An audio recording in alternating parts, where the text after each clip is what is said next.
Did you have 10,000 rubles when you were 17? Well, I had just 10,000 rubles. That's all my capital. The destiny of a rich man follows you all the way through your life. You got $1 billion, you got hemorrhoids. Just drudgery. Work. We expect to make a unicorn. I almost became a billionaire recently, too. I had 100 friends in V-Contact. Many of them are celebrities now. I won't name them, but they still owe me for several pairs of jeans.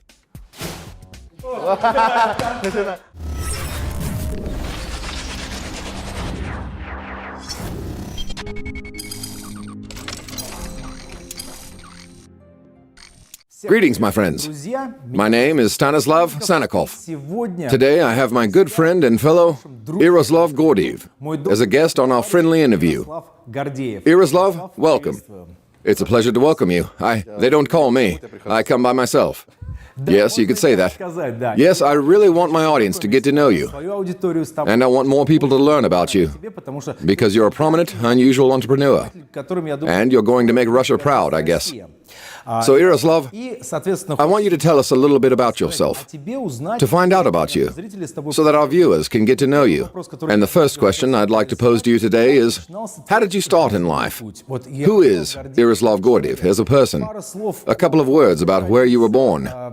How was your childhood? And what family did you grow up in? Well, listen, I have a very, down-to-earth story, which usually starts in quite a trivial way. As they say, born in a humble family, in a small town, but with big ambitions. Yes, that is. So basically, it's probably as if you take any entrepreneur who wanted to achieve something really great. They began the same way, I guess, but with their own experience. I was born in Kazakhstan.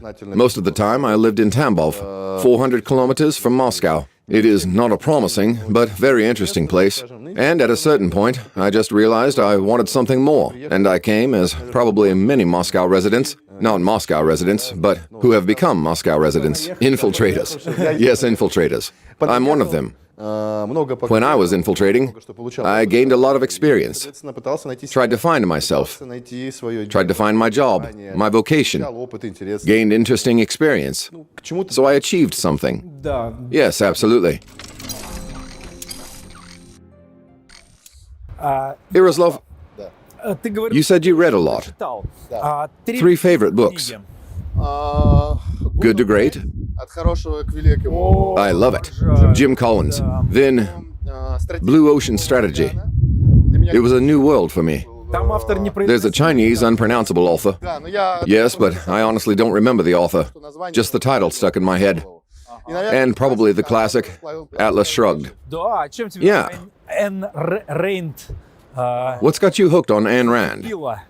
Look, I've always wondered about the different format in general. Yes, but this book has a special charm. Yeah, I mean, what is written there. Even sometimes, when you reread it several times, you still understand it in your own way, in a new way. But in terms of experience, I would say it is more for developing yourself, maybe for your inner spirituality, motivation, something like that. But for business, still the first 2 books for me are the best ones. Of course, they're about business, because they're pure history. When you understand what blue scarlet oceans are, when you understand Good to Great, why big companies grew up and became great, and why the great ones became mundane and fell down. That's what always captivated my attention, that is, those kinds of stories, those kinds of experiences. But I also love reading stories about experiences, like Benjamin Franklin. Because I heard one such thing. I don't remember exactly who told me that if you read the experiences of somebody, for example, Trump or somebody else, the experience of some businessman, they put their whole life in experience, and you can spend a week reading it. Yeah, after reading all this information. How Nike was created, for example. I read it. Awesome book. A shoe salesman. Yes, it's an unreal experience. Elon Musk, how he pulled his Tesla company when he literally almost went bankrupt in a few days, and how he made a few $100 million in a few days. It's unbelievable. You think your issues are not a problem. It's such a small thing. The scale is different. Awesome. I do agree. Tell us a little bit about your business experience, your business journey, what stages it consists of. Tell us a little bit about your career, because we will talk about your current business today too. But I wanted to know how you started your first business. You know, I've always had this goal, a desire to achieve something in life. And I just set one goal inside myself. Either I'm going to achieve in life, or I'm going to die. There was no happy mean inside. I didn't know what I had to do, and the first thing I decided I wanted to try was clothing. I had more than 30 stores. At the age of 17, I opened my first showroom in Moscow. At the age of 17? At the age of 17. It was an exciting story. I saw an online store, a small one, and I decided to learn more about this business. I came to the guys. I asked if they were selling franchises. They didn't know what a franchise was at the time, because it was how old I was. I am 32. I even forget how old I am. 14 years ago. I myself did not know what a franchise was, but I heard that foreign word. I had 10,000 rubles in my pocket, but I knew. Did you have 10,000 rubles when you were 17? Well, I had just 10,000 rubles. That's all my capital. Well, look, that's not bad. When you're 17 years old, not everybody has that kind of money. Well, kind of. I started out just researching what I was going to do here. And when I asked them where they were buying this stuff from, or if they wanted to partner with me somehow, I said that I had a super internet store, that I was going to open the best big internet store in the world, with the best delivery. I had nothing. I had 100 friends in contact, and that was it. And hope. Yes, hope. They told me that they were willing to share their secret, where they buy such cool stuff. It was just the dawn of Simichev, rhinestone, T-shirts, and I saw that there was some kind of a tricky part. When they told me 3 million rubles, I thought I had to go creative. But since I didn't have that kind of money, I thought I would negotiate somehow. But it didn't work out. I asked questions. I started searching on the internet a lot. How did they import or confiscate such things abroad? And so on. And I found 6 places where there were some checks, where the media mentioned that counterfeit, similar in style clothes were imported. And I just wrote in a few days that I was ready to buy from them. Life has always helped me to be on the ball. I'm ready to buy this franchise from you, but on one condition. It must not be one of these places, because if it's not one of these places, then I know the supplier. A few days went by. They said, "We changed our mind. We're not interested in you taking any franchise. No 3 million rubles." I thought, bingo. Therefore, I had to go and look. I went and just started looking, asking, communicating, and I found people at one closed warehouse. I also told them that I would have a superstore. I had 100 friends in contact. It was the whole store. I needed them to start selling to me. I found those people who were bringing the first branded things to Russia, and I negotiated with them. But since my online store would be only a half year, I just took a few things to sell. And I added people on social networks. I was addicted. I was just 24 hours a day adding people. I created about 100 pages, 100 different profiles. I uploaded a bunch of different photos and just started reselling. I said that soon there would be a huge store, that we needed a little bit, and I delivered to people by myself. I said that there were many orders, but the first orders I completed by myself. I had no delivery guys. I was the delivery guy. In the end, I managed to build 30 stores across Russia in 4 years. And that also helped. I got into the club industry a little bit. I started hanging out. I never understood what clubs were. I saw some kind of indoor venues. I found them on the internet. I went and saw how it worked. There's some kind of face control. A lot of people want to go there. They're always trying to become friends, to get to know the face controllers. You need to work somewhere or get into a restaurant club. Sorry, how old were you? I was 20 years old already.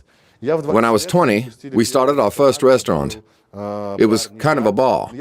I launched it because a lot of people began to get into friends. And I went into the club industry, but at the same time, I was promoting my stores and I had all the clients, all of Moscow. Many of them are celebrities now. I won't name them, but they still owe me for several pairs of jeans.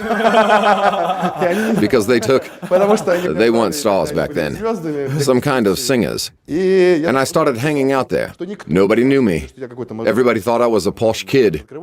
But I just worked hard and made everybody a client. And at the age of 21, I shut the whole thing down due to circumstances, improper business management. What does that mean? The company's turnover went up. The interesting thing is, just so you understand, I was the first one to launch. But there were no offices first, no showrooms where they could come and try on clothes. I knew I had to dress them, so they didn't want to come there. I used to say showrooms were full all the time. Let us bring them home. I didn't push it till the end then, but maybe it wasn't necessary. But what Wildberries is doing now is not advertising. What Wildberries does with home delivery, I used to do 5 years before that. Lamoda, Wildberries. I used to bring people orders, and my couriers would bring whatever you wanted to your house. They also told you what else you could wear, what else you could order on top of this. 3 or 4 looks on top of that. They'd bring you some more to see from the pictures. I had more home orders. Then people would come to the stores that I opened. But that was some kind of high status. And the turnover from home delivery was somewhat identical to the turnover of my stores. Due to different circumstances, some were mistakes, wrong partnerships. I've had 3 big falls in my life because of my partners. That's my experience. I'm the one who chose them. I can't blame them. They're holy people, I guess. As soon as I took my first partner into the business started to suffer a lot. Because I let go a little bit of focus. I started looking more at what I'd accomplished, what I'd earned, started to allow myself more, a bit more than before. Point of success. Well, yeah, I let it go a little bit and put it on my partner's shoulders. My partner was in the clouds, so I knew we were going the wrong way. We had to shut this whole thing down somehow. Wind it down. And that was the first downfall in terms of my surroundings, because there were a lot of friends who were borrowing and giving back later. As soon as I closed the stores, no one gave me anything back. Minus 53 extra people out of my life right away. I went further into corporate history. This is my second experience. This is also the next one. Now you're going to tell us, yes, more about that. It's very interesting.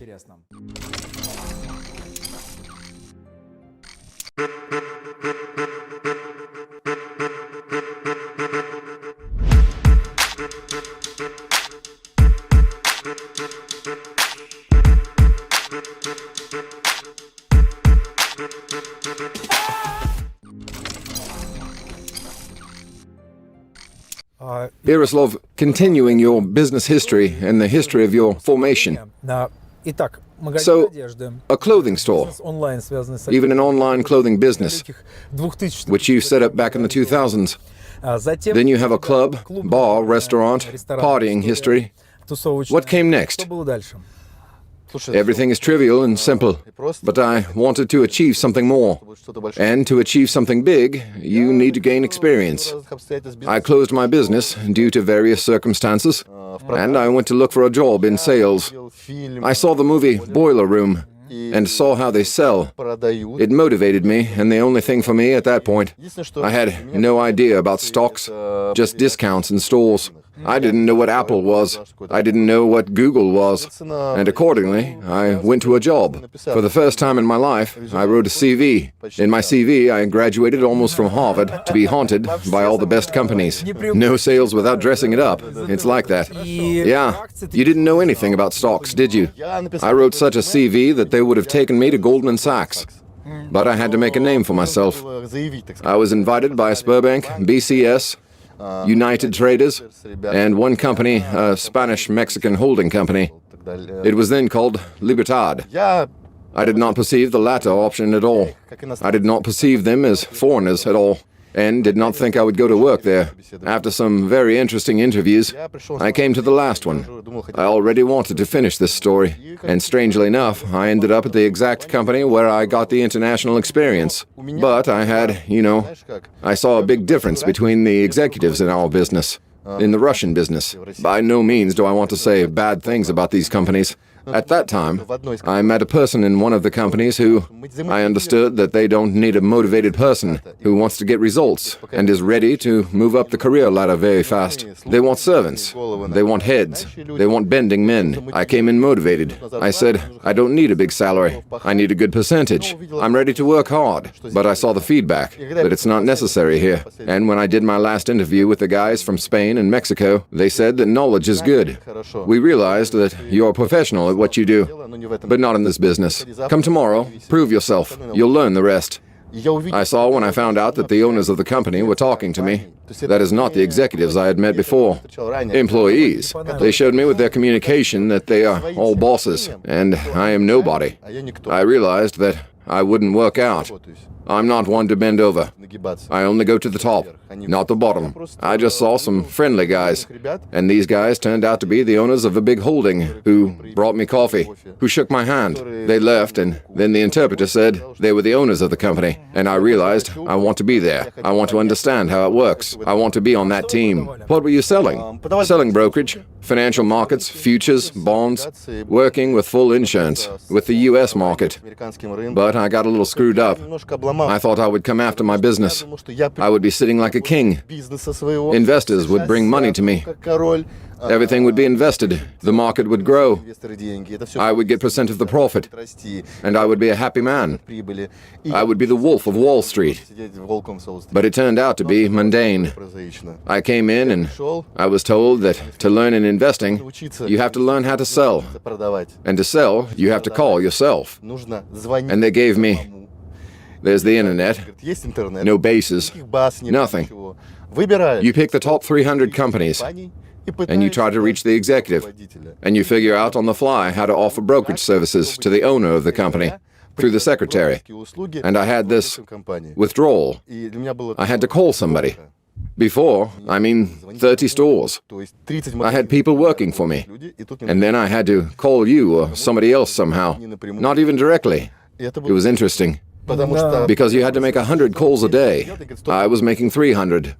I was talking such bullshit. 300 calls a day. I would come in at 7 a.m. and leave at 10 p.m. Just drudgery. Work. But I realized it wasn't working. I spent a whole week doing what everyone else was doing. I was being flipped off by everyone, by all the secretaries. I realized it was like the first time I did with clothing. I had to figure something out. I started calling not to offer brokerage services, but to tell them that there's a golf club. There's Zavadovo. There are private parties. Tesla is coming to Moscow. I have to invite the manager personally.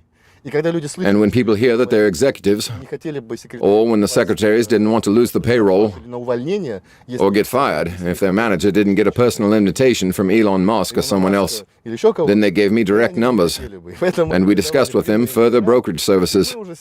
They asked, but when the invitation would come? The invitation will be, the date is unknown. That's why I was getting through. It's hard. I had to be in a whirl. I had to make things up. And in the next week, I got contacts of people. In 3 months, I made the best sales in the history of the Moscow office. Half a year later, I made the highest number of sales in the history of the two offices, Russia and Spain. After a year, I made the best result for all the officers of the company.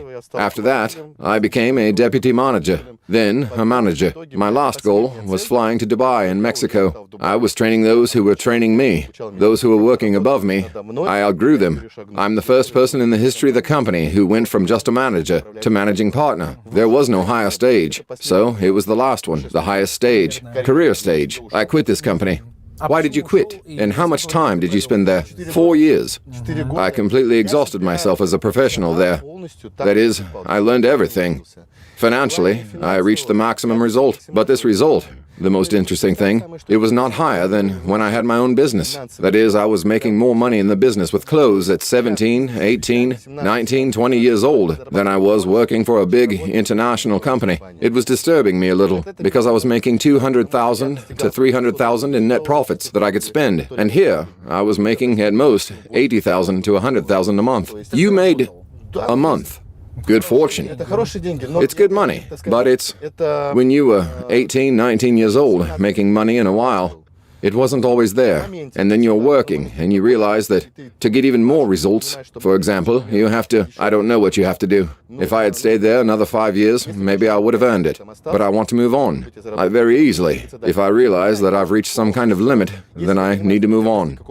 I ended my contract, even though I was living in a villa in Mexico, flying to Dubai, living in the best apartments. I was paid for everything. The life was luxurious. The people who worked with me were great. That is a dream for a lot of people. When you have a personal driver, when you have a salary of $50,000 to $100,000, but you work for it. When you're in the best apartment in the world, what more do you need? But that's not the purpose of my life. That's the purpose of my span of life. Therefore, I ended my contract, went back to Russia, and started from zero again. Because when I broke my contract, they stripped me of all the bonuses, and all the bonuses were cumulative. That is, I wasn't withdrawing, I was saving. So you had money inside the company. That is, I had a salary, which I spent on a luxury life. Sure. And I kind of lived in Mexico and Dubai. I didn't count how much I spent. I counted my savings as the bonuses I received extra. But there's always what they call a small line in the contract, in small print. If I hadn't broken my contract, I would have worked another year. I would have gotten it all accordingly. I broke it, and they realized they couldn't hold me anymore. I lost everything. I came back. Everyone thought I had returned to Moscow with pockets full of money. But I came back with nothing. How old were you then? It was 2015, 7 years ago. You were 25 years old. I came here and, so to say, immersed myself in another world. I started to learn a little bit about cryptocurrency, about Bitcoin. It's 2000. In fact, in general, the fate of a rich man has haunted me throughout my life. But I pushed it away as much as I could. I'd rather work. Because the most interesting thing is that in 2014, when I was at the height of my leadership, an acquaintance of mine came to me, and in 2014, you can even search Bitcoin LLC in Google.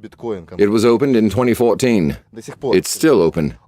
He invested $8 million in 2014 in cryptocurrency, and he was talking to me for 2 months to quit doing this market and come in there with him. And I would be a very rich man. I said, you're a sick man. There's the stock market. There are bonds. There are funds. There's happiness there. And you're doing some pyramid scheme. He's a billionaire now. And as they say, that's what I thought. I have a very simple attitude. I almost became a billionaire recently too. Literally in 3 months. But I missed it. I'll tell you about that. I kind of, there really are things that you can't do. All in good time. And then there was a second wave. When I came back from Mexico, that was just the moment of the second cryptocurrency, Ethereum. That's 2000. I was just having a transition moment. One person and I started an eco-production of shampoos, balsams. I immersed myself in health industry, leaching, how the body works, balsams, how it all works. I enjoyed doing health business so much that I pushed back on the subject of investment. I thought investment, money. I want to make people healthy. I want to do more healthy stuff. But I realized another thing. Dealing with so many food products, shampoos, balsams, gels, and so on. Today, we just put 5% into the product and 95% into marketing. We invested the other way. And when the second wave of cryptocurrencies came, that's 2016 to 2017, I was completely immersed in shampooing. And the people who were building this business with me, they were immersed in the topic of cryptocurrencies in parallel. And another acquaintance, our acquaintance, this is our acquaintance, we won't name them, it might snow in the summertime. Yeah, that's interesting. But in addition to these people, there were others who said that you need to invest. In December 2017, Ethereum was worth $7. And in December 2016, I was offered to buy and invest. I bought for $150,000. Of that, I had 139 borrowed. Good lad. I took them for shampoos. I'm going to make some quick money. I'll put this money into circulation. I did it. I did 100%, and I thought it was perfect. I pulled them back into the shampoos. Then, over the next 6 months, that cryptocurrency made $1,400. In percentages? No. It went from $7 to $1,400. From $7 to $1,400? That is $35 million in lost profits. And there was no way to get it out of shampoo and put it into cryptocurrency anymore. Everything was invested. And I'm kind of thinking, well, the second time is probably not for me. Shampoos need to sell. But I came back to this story a third time, only in the middle of 2017, and this experience has cost me a lot. How much did that experience cost you? Name the amount. Treat the audience with insights. It's such an interesting experience of my second new self. I would say, you know what it's about. When you're on a roll, when I'm in the cryptocurrency world, with these people who invited me for the third time, I came in. I made over $1 million, about $1.4 million. And I was already thinking, I'm on a roll again. I had a driver and an apartment in Moscow City. Everything is great. And after this experience, I moved to the city of Korolyov, to a room of my friend. I lost everything. Come on. It wasn't that long ago. Not that long ago. Nobody knew about it. And everybody thought that I was fine. As it turned out, I was invited as someone who knows how to build an international business. I was responsible for development. That is, I did not touch internal processes. I did not manage. I was engaged in a kind of development. And when I saw the trend for the third time and saw the cool people behind this project, I believed in it so much that I turned a blind eye to some details, and the devil is in the details. I gave myself completely to that project and believed it so much that whatever I had, wherever I earned, wherever I had capital, I put it all together in one place and left it there. What this experience has led to, that when the market changes, we see it all the time, and when the market corrected, which I also warned about, I said that we have to change the strategy. We have to change the principle of work. We had to rebuild the team. We had to look for new ways out. They told me, okay, but it was done differently. And when the market corrected 3 times, is this the Bitcoin fall? The Bitcoin fall of 2018, yes. Something like that. That's when you realize you're going with your personal driver, and you're doing well, and you just have zero. Zero means what? That there's not a penny, including my last car, which I owned not that long ago. I sold it. I guess I don't drive it anyway, so I sold it, and everything got frozen. The freeze is still on. I had the last month of the apartment rent because it wasn't mine, because I wanted to buy myself a pretty apartment. I was saving up. I was renting. I thought out of $1 million or $1.5 million, it would be $3 to $4 million at the end of the year. I would basically just buy it for $1 million. I bought myself a trolleybus pass instead.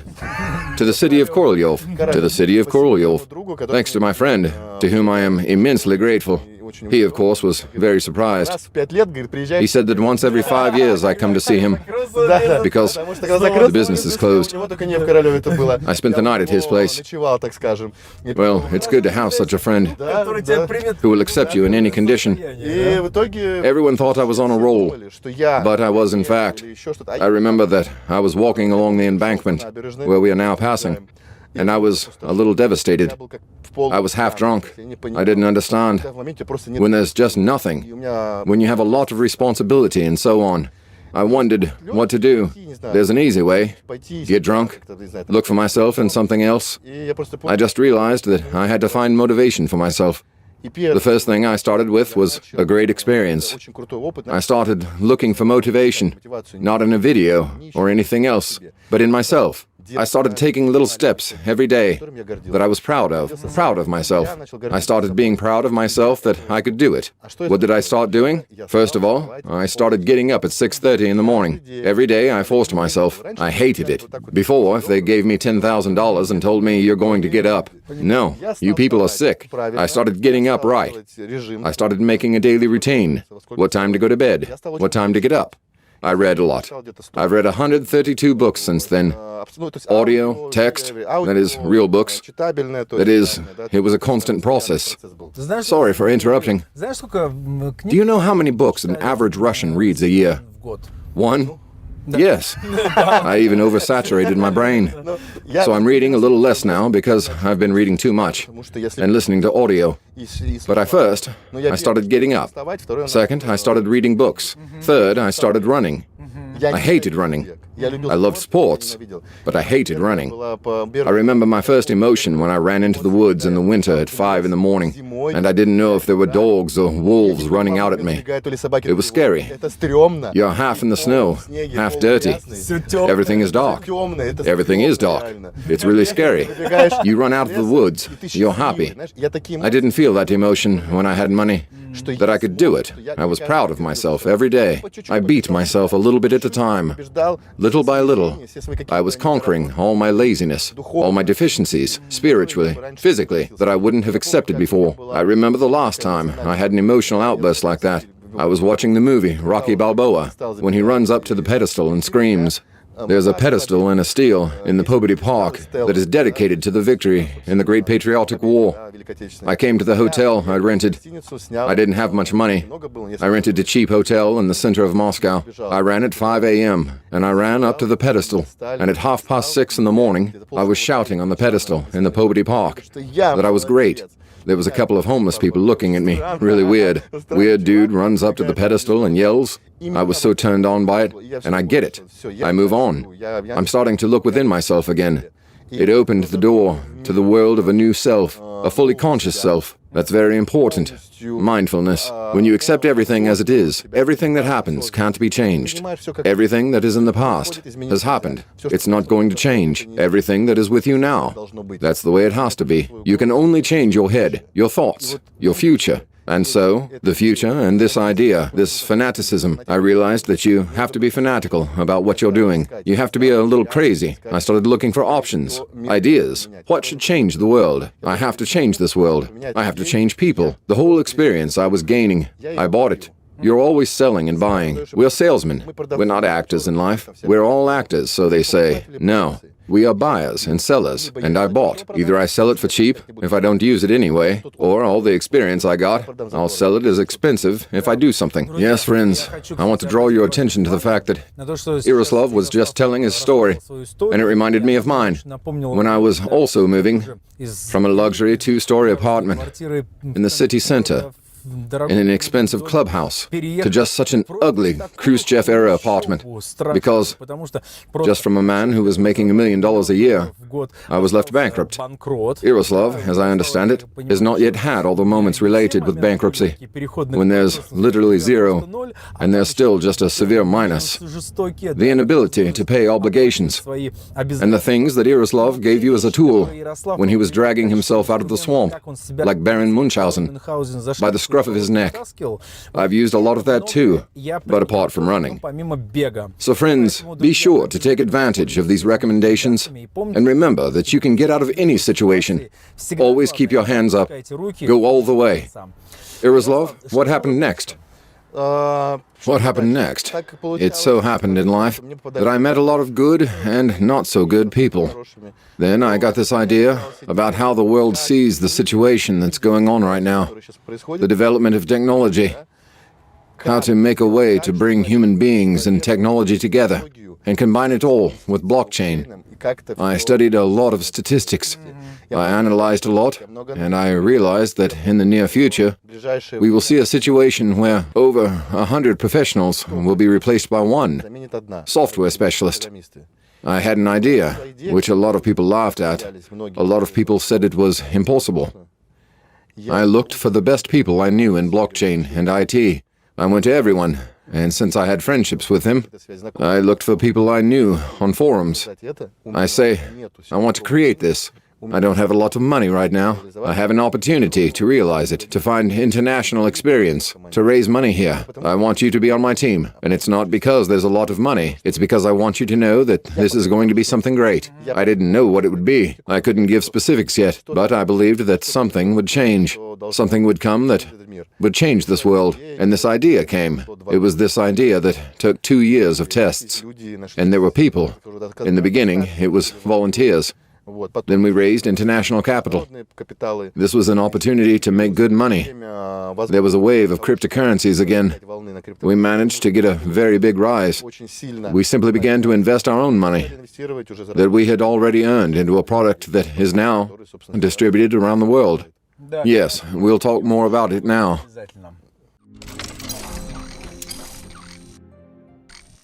Yaroslav,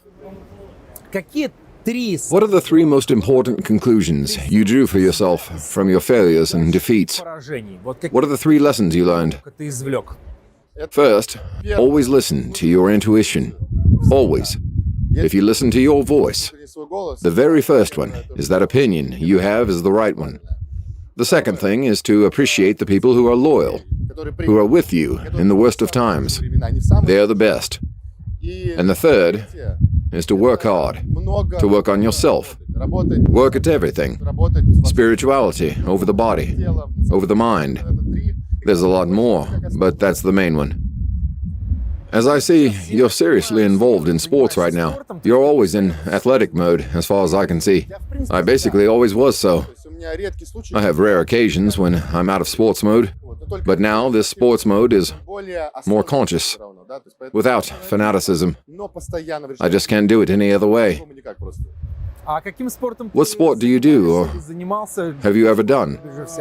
I started in Kyokushin karate as a kid. I devoted more than 12 years to the sport. Also, I used to practice weightlifting, bench press, wrestling, boxing. Now I just give my body and myself. So I do fitness. I train in ultimate fighting from time to time. But it's just to keep fit and not to be stiff. So muscles, body, freedom. Yes. The funniest was when after 10 years of fitness I came and thought that I was so good for ultimate fighting. They gave me a grueling. Well, you are strong. I am, but it was not enough. And so I transform in this way. Great. Yaroslav, tell us about your current business. What is it like, and how did you get to this life? And how did you achieve this success? Do you already have some serious results? You know, I'll say the result is one side, but the most interesting thing is that even the strongest people, the top people in the world, are doing now such projects that we have released this year. What are you talking about? Let's not do advertising, or let's do it. Let's do Elon Musk. Imagine what we started 2 years ago. We spent 2 years investing, bringing in our big partners to make a product that would unite the people in the world, into every single person, almost. Imagine there are over 7 billion people in the world. Imagine you could have it in your hands to unite almost 7 billion people. Different races, different religions, different standards of living, different income. Any person who just has a phone. Because seeing the situation from the inside, working with IT technologies, working in such industries, we have understood one simple thing, that a certain moment technology will become over the man. We see a situation when a man controls nothing, when a man is just a part of the system, and the system is over the man. We have understood that this development of mankind is normal. We have come to this, no need to be afraid of it. But we have to be the people who will put man over technology, after all. And technology will work for man's sake and will not be taken away. And even if someone is taken away, 2 billion people will lose their jobs. They will lose their understanding of what this new world is all about. And we decided that we have to put man over technology, bring all these people together. And the only thing that brings people together is the phone. We realized that this is our aim.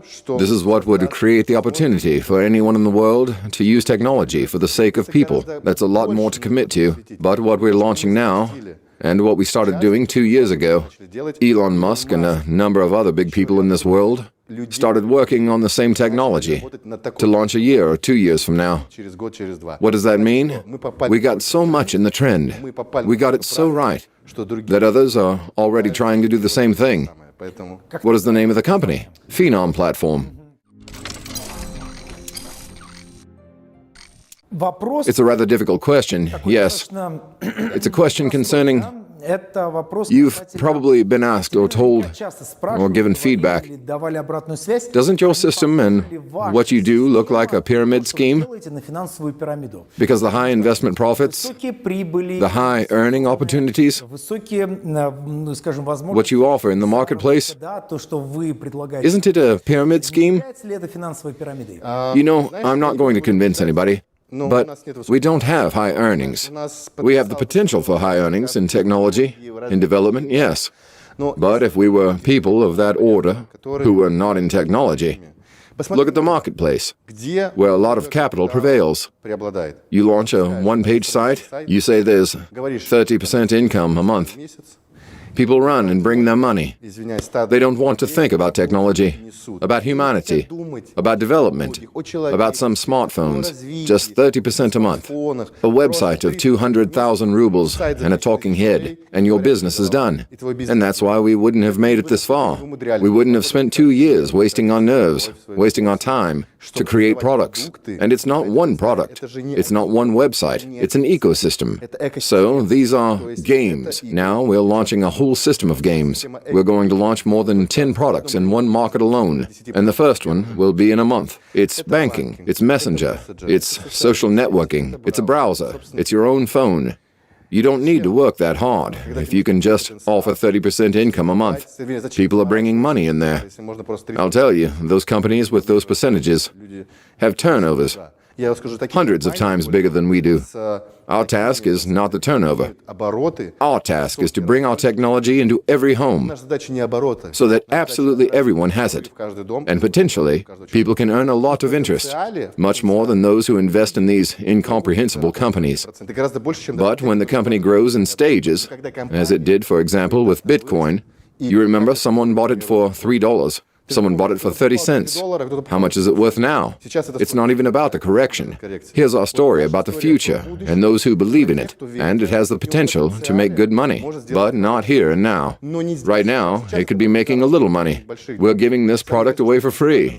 We're not asking for anything. Just push a button and give us your resources, because your phone is calculating something every day. Every day you're on Instagram, you're doing something. It's using calculations. We take those calculations and we combine them into one system. And based on that, we build a big ecosystem. And based on that, we just give people the ability to reward. You give us your phone resource, let it compute our algorithms, and we give you a token in return. That's it. And that's a substitute. It's an opportunity to build a very large ecosystem around that, which is what we're doing. Okay, here's a question. Surely, you've heard of users who say this phrase, isn't your platform, i.e. the application itself, some kind of source, or rather some kind of tool for collecting information from a person's phone? Isn't it a Trojan horse, for example? Look, I'll put it this way. If you go into the application, go into the App Store, and swipe through our app, it says that this app is not collecting information. This is officially confirmed by Apple and Google. It's not our idea, it's confirmed. Because the big companies collect the data that they need, but they don't let other companies do it.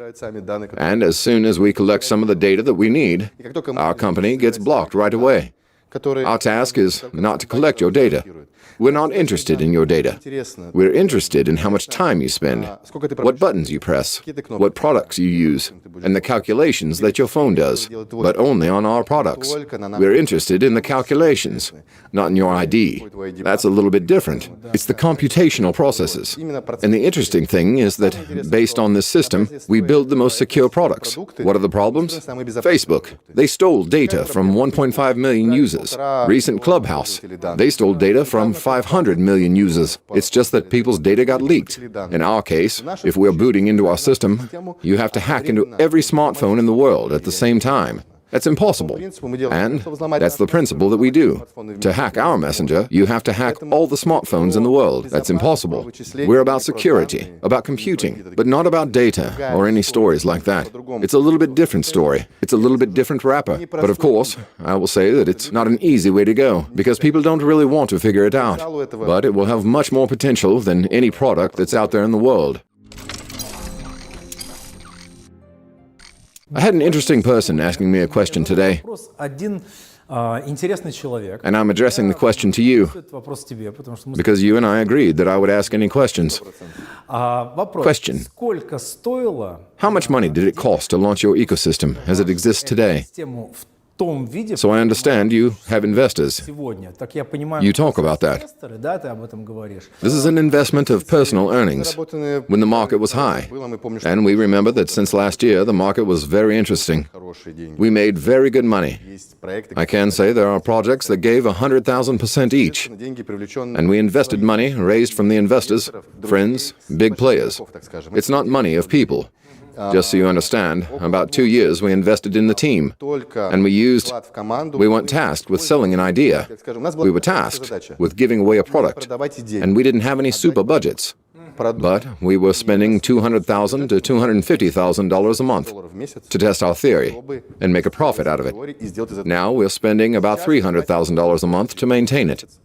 At the peak moment, when messenger, banking, and so on, we already have 50 developers sitting around. It's going to be about 200 developers, which means not just one developer sitting there, but 200 of them, and several $1 million of service per month. Per month, yes. Is there any cumulative amount, according to your estimate of the cost? The cost of maintenance or the final cost? There isn't one. It's an eternal process. Yes, I understand. But the project will only get more expensive. It could bring billions of dollars. We expect to make a unicorn. This is the first company that has made $1 billion before its capitalization. That's the minimum. We have plans to become $1 trillion ecosystem. If Apple or Tesla could, Elon Musk, why can't we do that? We even have more potential. We have potentially almost 7 billion users. The big plan is to become $1 trillion company. Speaking about finances, we don't really have the numbers. Numbers are not the main thing. We're about people. So the matter is how big your ecosystem is. And how many people are there in this ecosystem? Because here, you got $1 billion. You got hemorrhoids. If you're the only one who has it, nobody's going to care about your $1 billion. And when your $1 billion is the ecosystem, that's a different story. Why didn't Pavel Durov sell Telegram? And Telegram is now worth $17 billion. And he's being met by sheiks, presidents, because he has 500 million people. It's an ecosystem. We're aiming at users. Our goal in the next 3 years is to get up to 100 million users, and over 1 billion in the next 5 years. Okay? And do I understand correctly that there's such a break-even point, around the $250,000 to $300,000 right now? Yes, yes. Are you in the break-even point right now? No, we're still investing. The profits will probably come, I think, by the end of the year. We will only start earning by the end of the year, because right now, everything that we have is some positive profit. We're investing back, just investing, investing, opening product development, expanding the team, and so on. You don't earn anything during the first year if you aren't building a business. If you're building a business and a technology, you can't make money in the first year. You can only invest. Elon Musk with the Tesla, it's still not profitable in my view. The first year, I think. It can last up to 5 years. Our plan is that we're going to get to the break-even point next year, and it could be sooner for good measure. As far as I understand, there's been no official opening of the company yet. What do you mean by that? Company is legally open. However, we need to declare publicly that we officially exist, and we will do that this fall. This fall. Where will that be? Dubai. Dubai, right? Because that's where the mecca of IT is. The whole world is turning there. The whole world comes there. The whole world implements something there, and it has very good conditions. Yes, Dubai is a hub for business. New business processes. Definitely. The tax-free system speaks for itself. DMC GCC zone is great for the technology development. Am I correct in assuming that the company you run, in this case, is Technology Capital Group and a Phenom product? I would make a remark here because I run the Phenom platform, Phenom ecosystem. The Technology Capital Group are our partners, who, as a promotional broker. So we signed a contract to be promoted. And now our contract is ending, and as of next month, we're going to be a unique Phenom ecosystem, where all the products are in one environment. We, as a company, as an ecosystem, have outgrown this partnership. And literally, in just a month, we will be the only one, and without additional partners. Just Phenom. Just Phenom. Got it. Phenom ecosystem. Well, do I understand correctly that recruiting new members is done through network marketing? That is, through recommendations. People recommend it to other people. Yes, I would say yes, but we've transformed it a little bit, and we're transforming it in our vision. I would take more. Why? Because there's networking in the form of bringing a person in and get some kind of reward. There's blockchain, which is also 20% of what we do. And then there's the ecosystem. You know what we're working on right now? The consciousness of people. We're building a community. And in that community, we are making our ID passports. In 1 or 2 months, you don't need a referral link. You have an ID passport. You want to be a member of the system? Give your ID passport to someone else. And inside, we write our language, our own names, our own language, our own identity. We are identifying ourselves now. In the beginning, together with our partners, we decided to involve person to person because it is effective and there's an advantage. You get people who believe in you and you can test your theories on them in terms of products and so on. You come to the market and something doesn't work out. You won't be forgiven. You won't be forgiven. There are more loyal people. The business model, as we took it, but in its own form. We are reorganizing it now, improving it. We make it so that you're a free person. You have a phone, and you're in the community, and the ecosystem. You have an ID passport that works everywhere. Let's say there's a person who wants to go into the technology business. You have a product that suits that person, but there are probably competitors in the market who are also involved. Maybe not in this particular product, but in a technology product as well. What 3 advantages would you highlight in your business for a partner to participate in? First of all, it's awesome if someone else has done something similar or even close to it. Although we know everyone and not many people are doing something similar. But if there is a market and there are some people in this market, it's great. It's bad if you're alone. So it's great. The advantages are, the first one is the team. I'm here, the part of what we do. I have people behind me, and those people are the most important thing. These people who understand more than I do about technology, who have big companies behind them, where they've established themselves and they've done big projects. These are Order Book, Raison, payment systems. These companies are now on a very large scale. The team decides everything. The idea doesn't cost anything. Just so you understand, Uber was a supercar app for 3 years. No one knew about it. A team came in and made this business. Therefore, team is first of all. The second thing is transparency. What we do, what we've laid down now, and what we implement. Imagine that every action you take, whether you got a reward somewhere, a token, everything is displayed in the code. You'd be able to check everything that's going on in the company for understandable openness and probably the scale. As far as we can involve every person. Well, an example. How many people can be engaged in investments? 500 million people. How many people can be engaged in dietary supplement sales? 300 million people. In our case, we can engage anyone, anywhere in the world who has a phone, even for free. Awesome. Yaroslav, thank you. So at the end of our dialogue, I want you to make some kind of a wish or some kind of a message to our audience, to our viewer. I'm going to say some really simple things. Whatever you have going on, understand one simple thing that I said today. Everything that happens to you is meant to be. Everything that has gone before is unchangeable. Only the future and your understanding of that future changes. So, look for motivation in yourself. Conquer yourself every day. Set a big goal, but reach the small one. Just strive. Do not listen to anyone. Do not believe anyone. Listen to yourself, your heart, and what it tells you inside. And go ahead, no matter for what. Work hard, and you will achieve everything. You have to look for everything in yourself, and then your way will open new roads for you. Great. Thank you. Thank you.